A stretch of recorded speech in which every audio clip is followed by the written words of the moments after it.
Ram series pickups have been produced by Dodge for almost 35 years.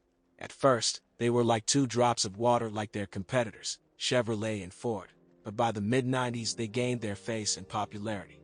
Russia began its acquaintance just with this series. In this article, we will talk about the more recent generation of 2009 to 2013 in the most common version of the Ram 1500 with the 5.7 Hemi engine. By the way, we wrote about it in October 2010. Presented at the Detroit Auto Show, the fourth generation Ram was the last to be released under the Dodge brand. Since 2011, it was decided to bring Ram trucks into a separate brand.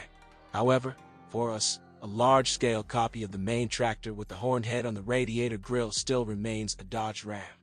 In Detroit, the pickup truck started in the 1500 version. There were others, 2500, 3500, 4500 and, finally, a little like a 5,500 passenger car. If you don't know what those numbers are, I'll explain. They indicate the load capacity of the base model in pounds. In kilograms, there will be half a ton, 3/4 of a ton and 1 ton, respectively. Everything is simple, but there are two remarks. Until 1994, for some reason, Dodge gave pickups 3-digit indexes, 150, 250, etc. However, the current 4-digit indexes do not quite correspond to the technical specifications, but are a kind of conventional units, since the carrying capacity of pickups increases with each generation. Nevertheless, indexing allows you to immediately understand which machine you have to deal with. Although, of course, there are options. The 2500 can have a heavy-duty package and dual rear ramps, while the 3500 can have single. Versions 4500 and 5500 are generally separate cars, in fact, only similar to our Hero. These are real monsters among pickups, capable of towing a 13-ton trailer with a curb weight of 3,600 kilograms. When designing the Dodge Ram DS, the designers were still catching up with the leader, the Ford F-150, which was sold under the slogan, the hottest pickup of the year. Therefore, they were faced with the task of making their car even hotter, at least outwardly. To the usual appearance of the main tractor, a false radiator grille with a reverse slope was added, reminiscent of the Charger Sports sedan. It came out very great. This look is still in use today. A line of 3 motors, 6-speed, automatic, and fully spring suspension complemented the look of the future contender for the bestseller title. If you consider the Chevy Avalanche and Honda Ridgeline midsize, which is perfectly true, then the 2009 Ram was the first full-size pickup with all-round springs. This, however, meant some departure from utilitarianism towards comfort. Yes, Ford, Toyota, and Chevrolet will be able to pull a heavier trailer, take on a larger load, but the ride comfort of empty cars will be noticeably worse, and even in America they mostly drive empty pickups. And, by the way, just about reliability. Contrary to expectations, the springs do not sag in the first 100,000 miles, but may well reach 300, if you do not carry half a ton along the tracks from the dump truck. There are springs when ordering from the States from 500 rubles a piece. The original is produced by the famous Mopar, but their springs are considered too soft. Now prices vary greatly and depend on the greed of the seller and the time of purchase. If you look on the internet, then the price is 11,000 and 13,000 rubles. For a spring you can find it right away, although this, of course, is too much. In the USA, by the way, a spring costs from $80. In general, the suspension lives for quite a long time, except perhaps for the stabilizer bones, which cost 1,200 rubles each. A piece and change on the knee, as the servicemen say. There is no need to save much here. The parts are small, but very loaded. There were cases of breakage of cheap fakes, literally in half. However, the survivability of the suspension is not so much a problem for the manufacturer as for the owner. But you need to be careful about cardan shafts. The front one, short with 2 CV joints, can fail, wedge and vibrate if the anthers break, and it costs about 15,000 rubles. The rear is a long composite with an outboard bearing, which is placed on a fairly large bracket. The whole structure is disassembled and can be replaced piece by piece. Crosses will cost 1,200 rubles. Each, the shaft itself can be found for 12,000 rubles. The steering is rack and pinion, very reliable, does not suffer from special problems.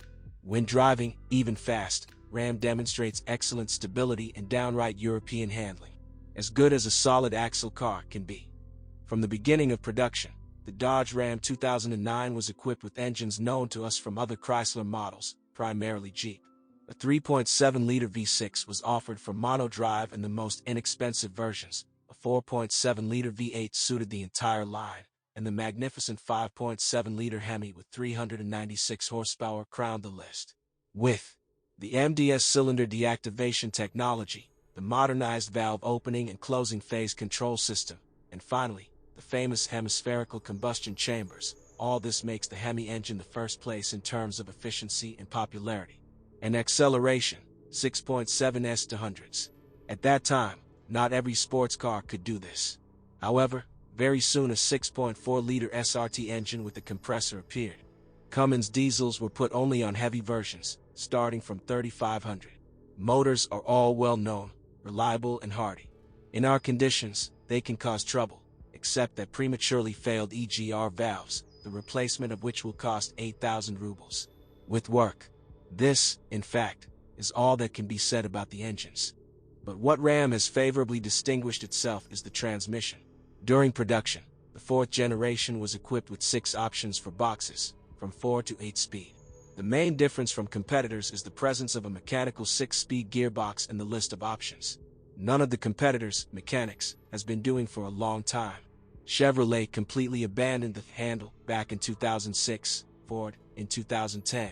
Dodge considered that buyers would need such a version. Boxes are unified with other models of the concern, Durango and Jeep. A knowledgeable person just needs to look at the indexes to make everything clear. 45 RFE from the 1999 Grand Cherokee, 545 RFE from the 2001 Grand Cherokee. Only 6-speed gearboxes were original, which were installed with the diesel engine. Since 2007, they began to use the Japanese Aisin gearbox, first with diesel engines, and after a slight modernization in 2011, with gasoline engines. All boxes, I repeat, are reliable and hardy.